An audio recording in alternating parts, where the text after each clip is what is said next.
Minneapolis, St. Paul, The Fan.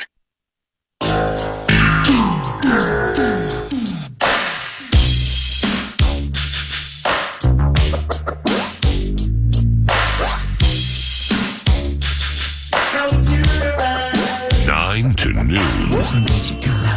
Oh my gosh. Isn't that something? Come on, man. Thank you, Minneapolis. Holy Toledo! Shall we begin? You're listening to 9 to Noon. Hold on to your butt.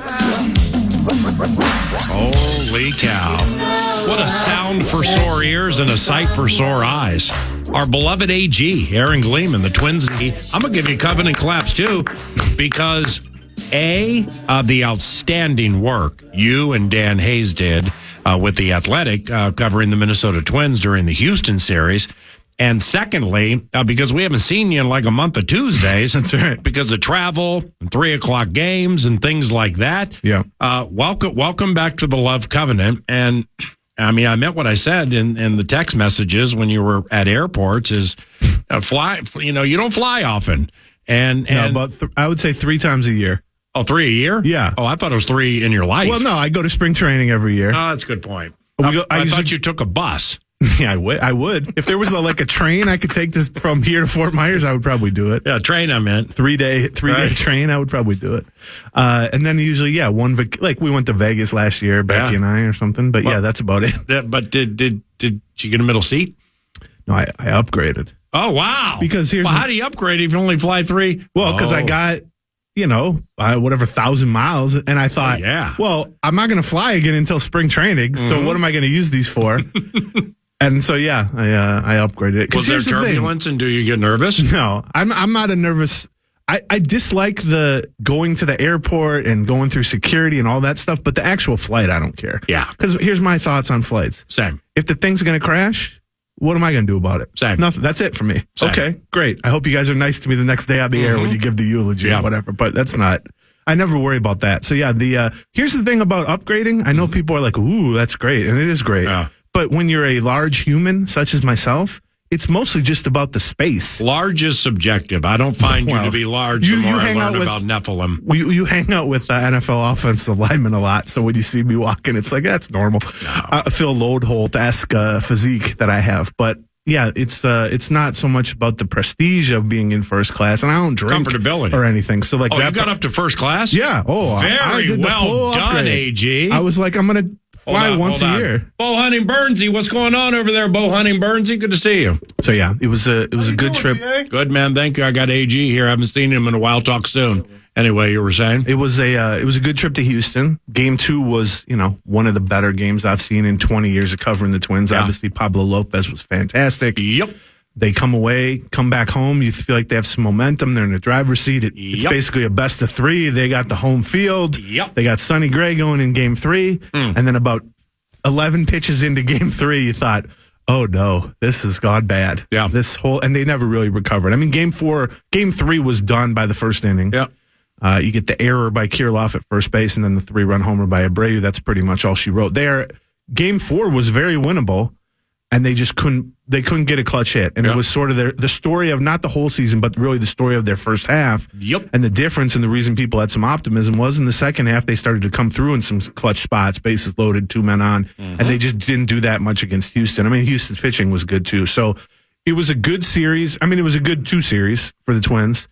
They finally ended the 0-18 streak. They ended the playoff series streak, which goes back to 2002. They put up a fight against the Astros. Certainly not enough of a fight against the Astros. But my feeling coming back was, was this a great playoff run? No, but it was a playoff run. And I think now at least it's a clean slate for the fan base.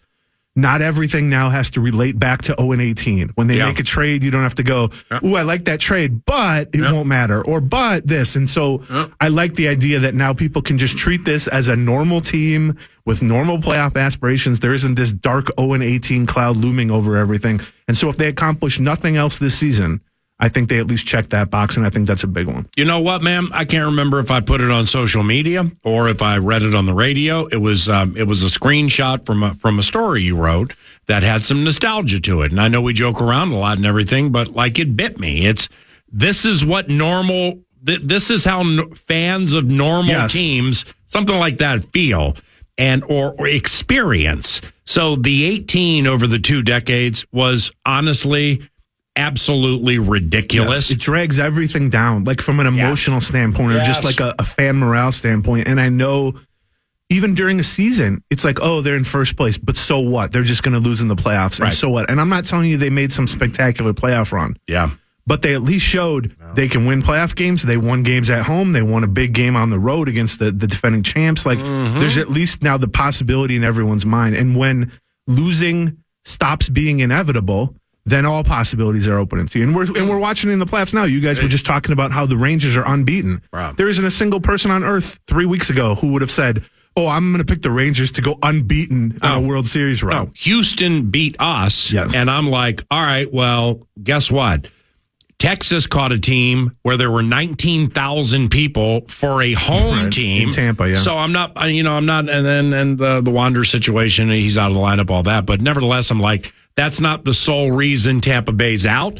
But if you're a Rosarena or whomever and you play for that team and you roll out, I mean, geez, this is great. I'm glad they're happy for us. Just a little nuance like that dispatched of them. And then in the next series against Baltimore. Right.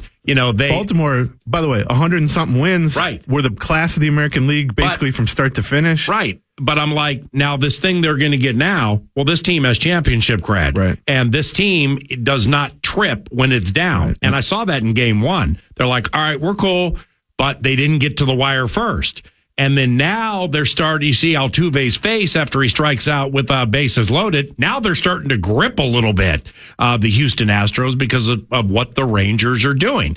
But, I mean, you've mentioned this so many times, man, because we talk so much baseball on Tuesdays. And by the way, this bandwagon that Nordo and I jumped on was going faster than any bandwagon we've jumped on in the history of jumping on a bandwagon. I mean, I shipped all in with Perk, Plouffe, players, had Paddock on. Good. Dan Hayes, Aaron just ancillary people with covering baseball. Yeah. And what bit me was not only the fact that they won when they won, but when I was listening to Blue Jays radio during that first game, cleaning out my car in the garage, I'm going to listen. That's what's cool about baseball, even in October, late September, there's some chill to it. And when I heard the Vox and the analysts going down the road of, I think they're stealing Gosman's. I think they're. Right. I think he's tipping pitches. Yeah. And then I'm like, okay. Well, then I found a story Randball wrote a year previous that actually quoted from you in The Athletic, and then the analyst is like that. We heard this was a problem against the Twins with Gosman earlier this year. I'm like, bro, this is unbelievable. We are winning the intel battle. And we kept winning, and then Vlad, crowd's too loud, Vlad gets picked off set. I mean, it's like, we never win the intel battle at anything. There were a lot of moments in that 2-game series that the Twins swept here against Toronto where they would make like a defensive mistake, and you would go, oh, here we go. The floodgates are about to open. Because you're so conditioned as someone who's covered this team for 20 years, or even fans the same way. Every little crack that the Twins give their opponent in the playoffs, they come through like the Kool-Aid man. Like you said in a tweet, there's Correa to save Polanco's ass. And that's right. So Correa made just some incredible defensive plays in both series, I thought. Just high IQ, high skill level combined, plays that some guys wouldn't even think to make. And that's what was different this time around. They didn't get enough clutch hits against Houston.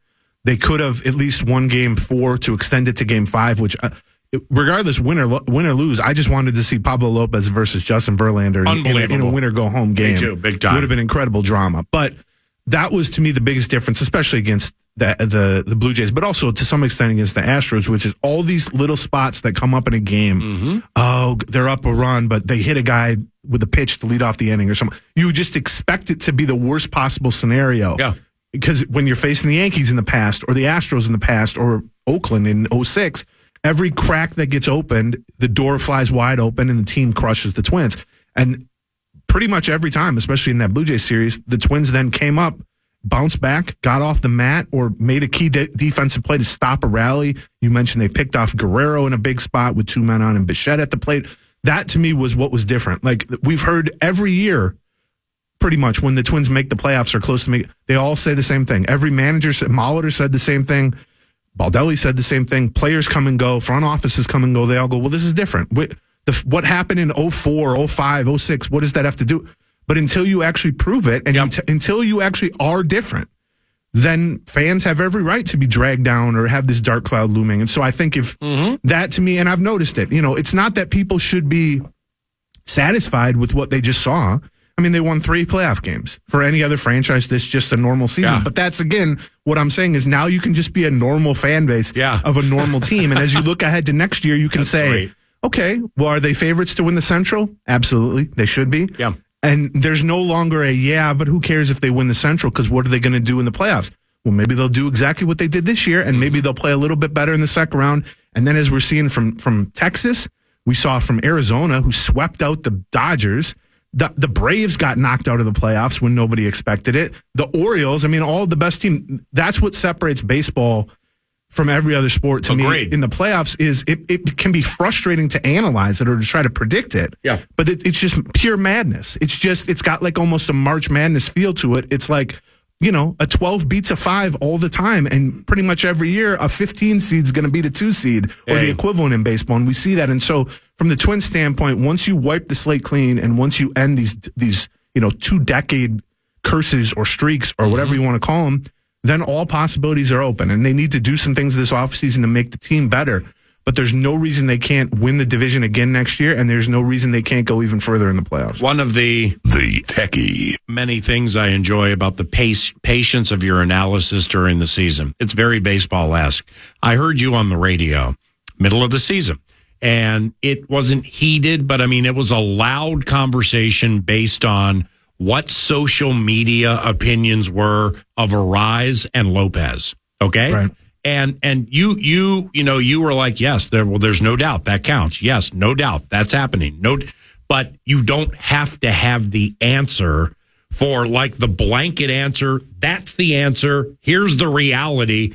It's July. Right. There's the verdict does not have to be reached in June of season 1 of a trade. And correct. There are people who still probably feel like that wasn't a good trade, but how can you? What has changed from April, May, June when Arise was hitting 400 and Lopez had an ERA in the low 4s to now where, yes, Arise had a great season, but he was good but not great in the second half, whereas Lopez was fantastic down the stretch. Yeah.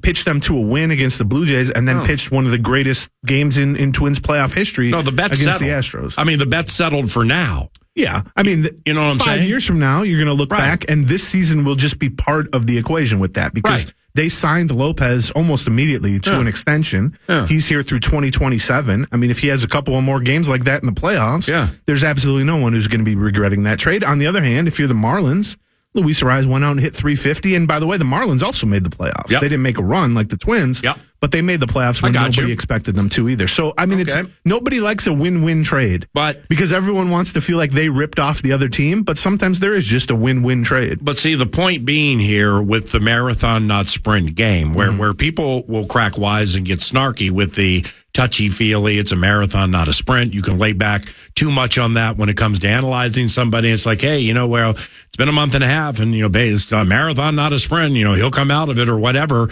And sometimes it can be a crutch. But pity those who in June and July and part of August, and I have fallen victim to this, just take a football analyzing mentality and blanket a baseball take that there is a black and a white with still 40 or 50 games to play. Because if you had done that with the American League East and actually bet your money, you lost everything. because they all got bounced. I mean, Tampa Bay, Toronto, best division of baseball. There was no Look rhyme at the records. No rhyme or reason whatsoever to the playoffs so far. I mean, there's none. Like, I think there is with the Phillies. 3 of the top 4 seeds got knocked out. Yeah, I mean, yes, but here's the thing. You say this now. No, I didn't say this day one of the playoffs. Oh, no, I picked Philadelphia to beat Atlanta on the radio, explained why. But my point is, that was it.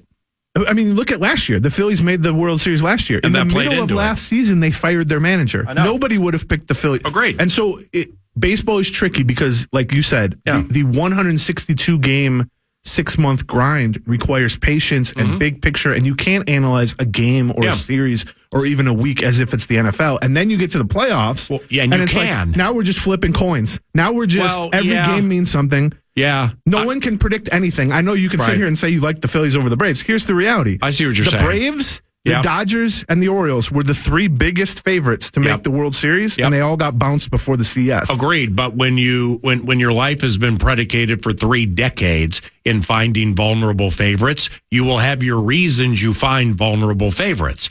Now, it just so happened the Braves were one of those for me. I never would have said the Dodgers would lose, and I didn't, look deep. I didn't look at the Orioles series at all. I'm just simply saying that you go from this long analytical scenario to something that now is a sprint with past performances from previous series.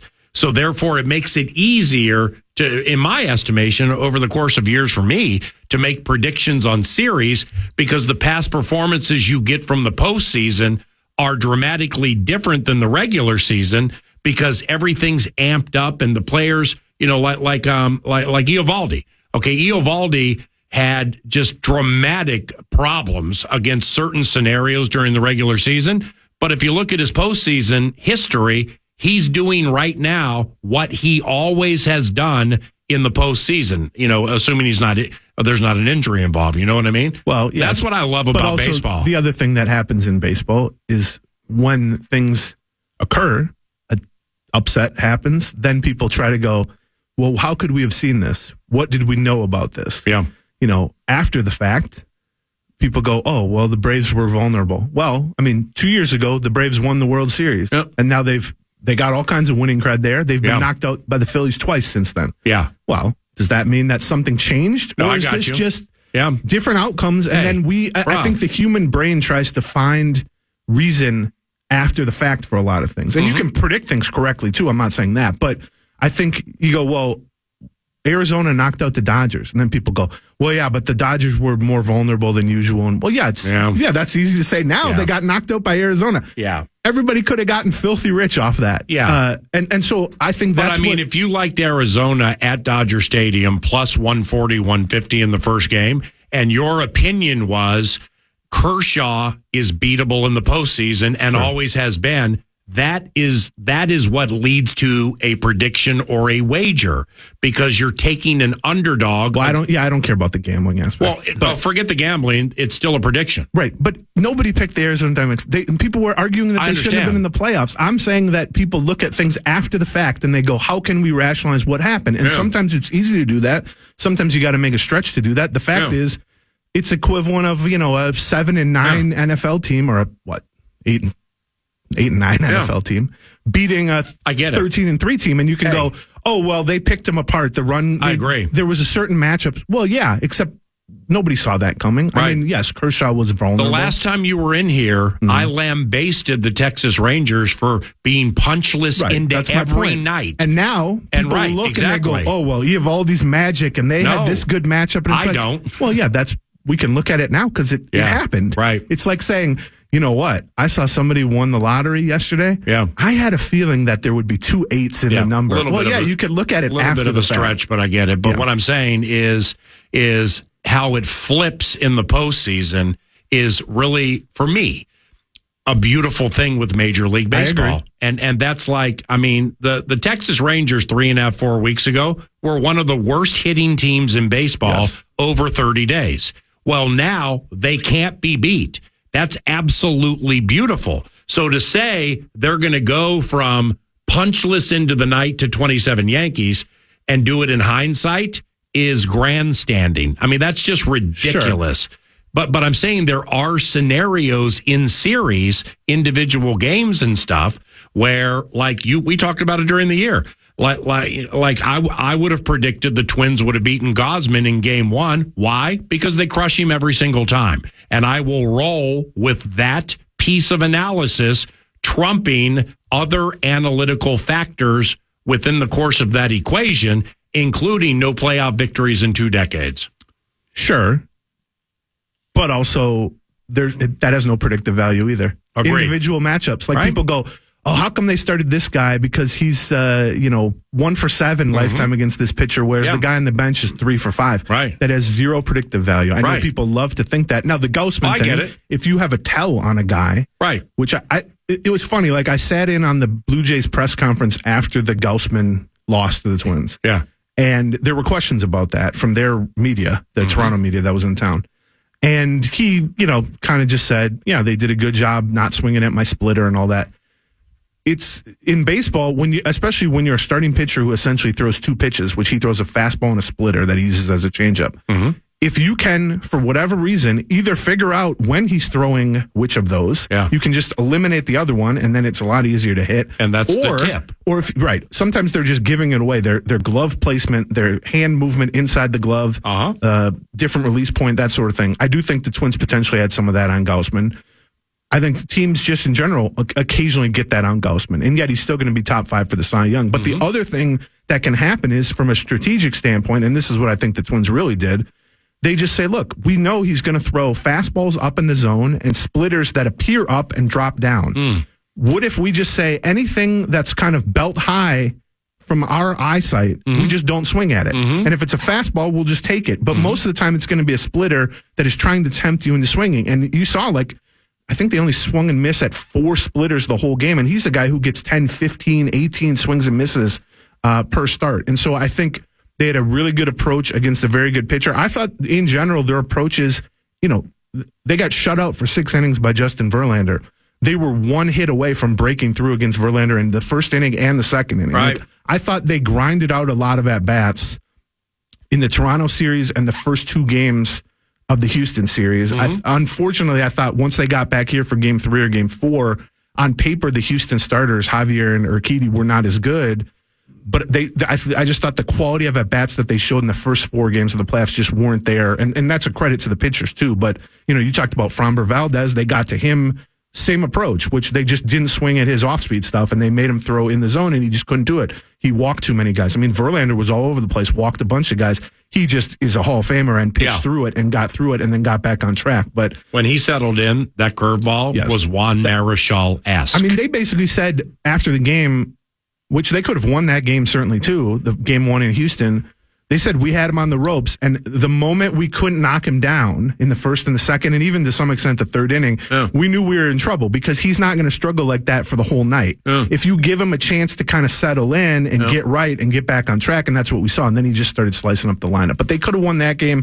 They could have won game 4 here against Houston, and it would have been a much different story. Well, and you didn't have to snipe me on Cade Cunningham. And I mean, it's just, there's so many I didn't even like that pick. You can have him. So many different ways to go with I hate my team in this basketball league. Yeah, People should know that. The level of surprise that Ranger Suarez pitched the way he did against the Braves must mean they're not looking at the past performances of Ranger Suarez against the Braves, where he's actually done quite well, but it has no predictive value, so therefore there's no reason to talk about it. So let's just do the cash thing.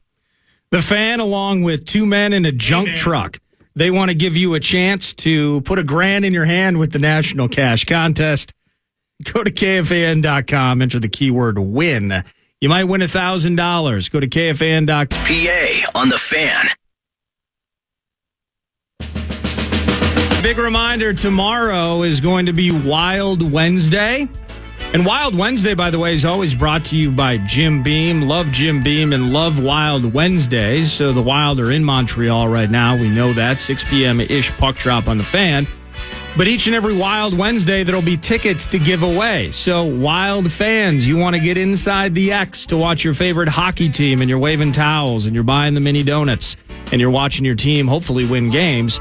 Stay tuned to the Fan, because there will be, I believe, a pair of tickets for each show to be given away during Wild Wednesdays. Again, it's all thanks to Jim Beam, so check that out tomorrow right here on the Fan. 7:35. Here's Aaron Gleeman at Aaron Gleeman via Twitter and writes about baseball for The Athletic and theathletic.com. And by the way, per one of the techies' tweets earlier, the Boston Red Sox seem to be all over Derek Falvey and or Thad Levine, more so Levine now. Is that correct? And Falvey turned down a chance. Like he didn't even go for an interview with them. Wow, like president of baseball operations type stuff. Yeah, the same job there that he has here, basically. Damn. The number one front office job. So then, once that happened, they said, "What about Thad Levine, who's been the number 2 guy under Falvey since 2017 when they both got hired?" How often is that? And I've seen this. Maybe it's more often in baseball, or I'm just not paying attention to other leagues and sports entities, which an executive would take indeed a lateral position. It's pretty rare. I mean, save for being fired or dismissed within the same league. I will say this, like the Red Sox job is a top 5 job in general, maybe not of late because they've struggled and they fired some guys. And also Falvey is from the Massachusetts area. And so I think maybe they thought, well, he'll have some more money to spend. Does he want to go from Minnesota to Boston, go back home, all that stuff? He didn't, which I think is good news for the Twins and their fans. But most of the time, the people being hired are either, like for these top jobs, are either out of contract number 1 guys. Like, for instance, Dombrowski got fired by the Red Sox and went and took the same job with the Phillies. Or number 2 or number 3 guys with successful teams will tend to get poached. And with Thad Levine, he's been basically a number 2 guy for 20 years. He was the number 2 guy in Texas when they made 2 World Series. He's been the number 2 guy in Minnesota now since 2017. He's turned down some opportunities, I know, in past years, even recently, to even interview for this type of job.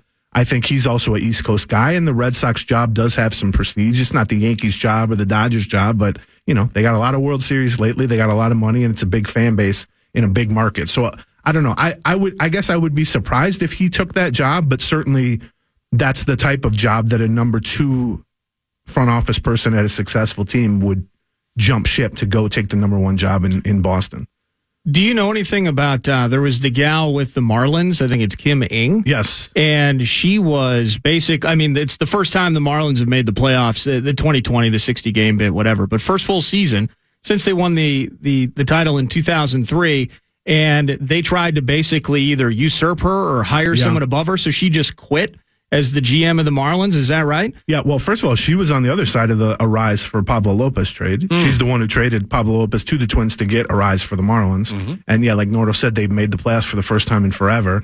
And she was the number 1 decision maker there. She was the Falvey of the Marlins, and they basically tried to bring in another number 1 person and put her into the number 2 spot, into the Thad Levine spot. Yeah, and she just quit, said, right? Why would I do that? I've been the number 1 person here for multiple years. We just made the playoffs. And I think technically it was a contract with a mutual option for next season, and they exercised their half of the option. And then, like you see players do, she declined her half of the option and is now a free agent. And so, I don't know. I mean, if you're the number 1 person somewhere in any line of work, and you have a lot of success, more success than that place has had in decades, and then someone says, "Oh, we're dropping you down a spot. We're going to bring in someone to be your boss." I think a lot of people would probably react and say, "Oh, that's not happening. I'm not interested in being here anymore." So what if they spend or when they spend in free agency? Like, I mean, maybe it's too early to be like, this is a position that in which they should investigate, and here's what's over at St. Paul, but still, nevertheless, there's depth here with free agency. Like, you're in elite baseball mind, stream your consciousness. I mean, I would say the biggest thing, their biggest free agent is Sonny Gray. Mm-hmm. So you either, and pitching carried them all season. And Sonny Gray, his last start for the Twins was not what he wanted, obviously, but he threw 5 shutout innings against Toronto in the first round, which was great. And he had the second best ERA in the American League during the regular season. He's going to get paid in free agency. I think he's going to get 3 or 4 years at $20-something million a year, and he's 33, and he's not been the most durable guy. I don't know that the Twins necessarily are going to be the team to give that to him, but if you don't re-sign Sonny Gray, which you would get a draft pick, you would get a first-round pick in return if he signs elsewhere. But if you don't re-sign Sonny Gray, your number 1 goal for the offseason essentially needs to be find a replacement for Sonny Gray. And if you look at the Twins rotation, They traded for Pablo Lopez. They traded for Sonny Gray. They traded for Joe Ryan. They can probably go out and try to find another Sonny Gray or another Pablo Lopez to replace the exiting Sonny Gray. They also traded for Kenta Maeda back in the day, and he's another free agent. So I would say the number one priority for them is to find a playoff caliber, at least one playoff caliber starting pitcher to replace Gray and also to some extent to replace Maeda. And then beyond that, I would argue that they could use one very good right-handed bat, particularly with Buxton's status so much up in the air. He could be that bat if he were healthy, but I don't know how you can count on him being healthy or being irregular for you. And we saw against some lefties throughout the year, although it wasn't as bad in the second half, they're so left-handed dominant, other than Royce Lewis and Correa, that I think they could use maybe a first base DH right-handed, just a prototypical, doesn't have to be an all-star, but just a guy who can mash a little bit from the right side. What do you think is next for Paddock? I think Paddock is penciled into the rotation next year. I would kind of view him as the Maeda replacement in a way. He's coming off second Tommy John, so there's going to be some durability workload limitations. But he looked phenomenal late in the season when he came back as a reliever and in a couple of playoff. I mean, he just looked awesome. Throwing 98, changeup has always been his best pitch. Breaking ball looks a little bit better than it even was as a starter. Obviously, him holding up physically is going to be the big question. But they feel like just from a stuff standpoint, he's throwing better than ever. He's always been a guy who throws strikes. He was a solid mid-rotation starter for San Diego. That's another guy they traded for. So I think you can pencil him in probably as the third or fourth starter, essentially the Maeda replacement, which again is, then it leaves the big hole is basically just replacing Sonny Gray, which is a huge hole. But, 2 springs ago, they went out and traded for Sonny Gray too. They've shown an ability and I would say a tendency to go out and trade for good but not great starting pitchers and then try to turn them into a better version of themselves. I'll leave a couple of minutes early on Tuesdays because of Pettin, KOC, and Rocco availability. So if you'd stick around, Norda wants to chat some basketball with you. Okay. And awesome seeing you again. Hopefully we can make it a habit again on Tuesdays. And I appreciate you, Techie. See you, Pierre. Aaron Gleeman, AaronGleeman.com. I'll speak with you tomorrow. The Fan. Final segment, 9 to noon. Wraps or no wraps, the final segment is brought to you by Casey's. And Casey's is really the spot where breakfast is pizza. You know about the pizza at Casey's. It's undefeated. So go to Casey's, and they have a deal right now. You can grab a mega slice of pizza and a medium fountain drink, and it's $4. So it's tough to get lunch for $4 anywhere these days. So go to Casey's and get it done. Casey's is here for good. Final segment, it's a real short one. 9 to noon. Thanks so much to Ben Gessling for joining. And Michael Russo out of the gates, Wild at the Montreal Canadiens. 6 p.m. puck drop tonight. No pregame. You can podcast and hear what Russo has to say. 2 games into the season before the Habs tonight. But Aaron Gleeman finishing out 9 to noon. And all the conversation, that previous segment there, and talking about the GM and Falvey might, he's staying, but Levine's, checking out maybe some green pastures up in Boston, et cetera. And who the Twins might bring in to potentially replace if they can't sign a Sonny Gray. How does this Bally's deal impact anything? Because is that truly just like $50 million, boom, it's gone overnight, and they're not going to have that. They're not the only team in Major League Baseball to deal with that. But for a team in which, I don't want to say they've consciously battled it, but certainly there's been the idea of them, they're going to spend what they make, right? How does that impact these conversations when it comes to finding a frontline starter to replace Sonny and some of the other things they might be able to do during the hot stove season? It's big, and I think there's just a lot of uncertainty. Like on Friday, we had the season-ending media session with Falvey, and he was asked about this, and he essentially said, we need to know more. Like, we just don't know how this is going to play out. So, people have, like Bally Sports North, which is owned by Sinclair Broadcast Group, and then a subsidiary like within that called Diamond Sports, but they've gone bankrupt, or they've declared bankruptcy. And already a couple teams, I know the Diamondbacks and the Padres, have been kind of released from their contract because Diamond Sports just stopped paying them. Right. They've kept paying the Twins, but now the Twins contract is just over with them. This was the final year of it, no matter what. And they paid a little under $55 million to broadcast Twins games each year on Bally. And That's about a third of their payroll, right? Yes. And I mean, it's like about 20% maybe of their estimated revenue, if you want to break it down that way. And usually somewhere around 50% of revenue goes to payroll. So it's the same math, however you want to approach it. But raise the price of hot dogs? Yeah, that's going to be a lot of extra Kabarchik's sausages and some beers. But John Bonus can only drink so many beers, although he's up to the challenge. But the question isn't so much, I mean, they're going to find a new place, but I don't know that there's really a local alternative that is going to pay that kind of money, obviously, and also has space on the air to broadcast 140 or 150 Twins games a year at night, because most of the local channels have programming at night. I think there's some streaming options. You can also get folded in like the Padres and the Diamondbacks did, where the league sort of takes over your broadcast and distributes it online like that. But no matter what the scenario ends up being, I think it's likely that people weren't exactly thrilled with Bally Sports because a lot of people just couldn't watch Twins games. Right. I think it's going to be more possible for you to watch Twins games. It's going to cost you more probably. But from the Twins' point of view, they're just never going to make $55 million for 2024 in local TV revenue. So the question becomes, how close can you get to that?